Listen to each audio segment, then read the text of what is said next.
Hi, it's Danny from Danny's Sports Bar here in Pattaya, looking ahead at the week in the world of sports. It's a European week in world football. That means Champions League, Europa Conference League. It's match day 6 out of 8 in the Champions League. It's the last games of 2025. When they get going again, they'll have 2 games remaining in the league stage. Those will be in mid to late January.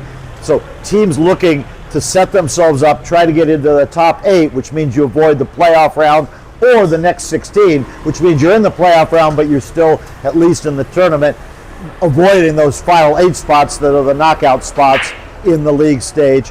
Biggest game in terms of names of teams, Wednesday night is Real Madrid against Manchester City, but there's some other matchups that matter all the way along, and pretty much any matchup matters to the teams involved because of trying to get into the top 8 or the next 16.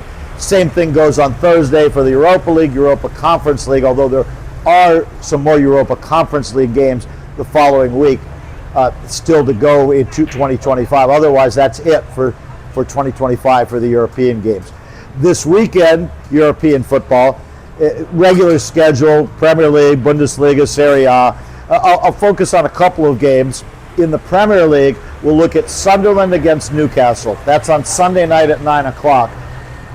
For anybody from the northeast of England, that is a huge game, the Tyne-Wear Derby. And what makes it maybe even a little bigger this year is this Sunderland got promoted to the Premier League this year. They've been out of the league for 8 years. And what that meant was we didn't have a regular 2 games a year, Sunderland, Newcastle, Newcastle, Sunderland. Now we have it this year. They've been waiting for this for a long time, since 2016, the last time these 2 teams met in the league.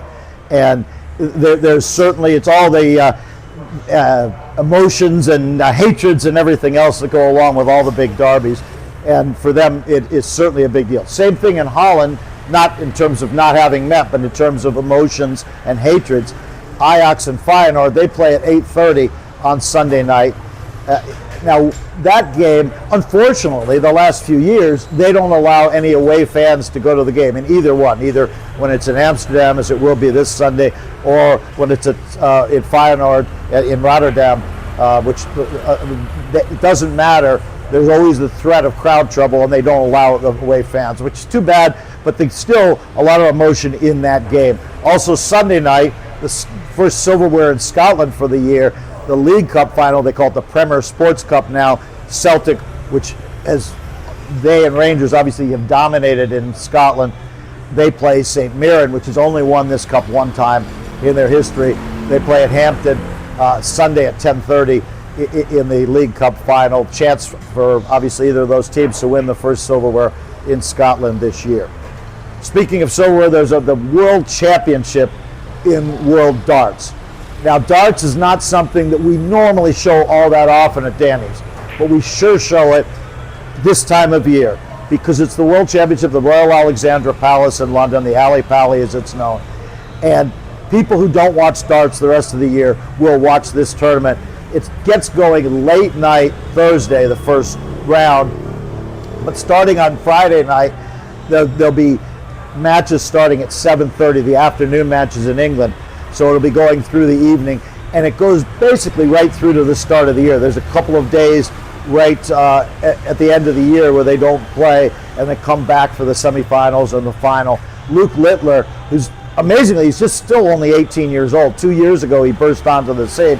He won the tournament last year, and he's won a lot of the tournaments leading up to this year. He is the favorite going in, although obviously a lot of other big names.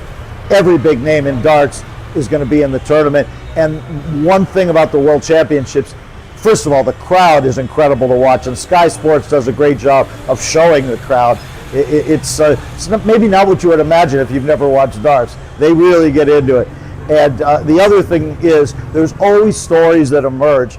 2 years ago it was Littler who emerged, but there's always stories over the course of this tournament, and that starts this Thursday night.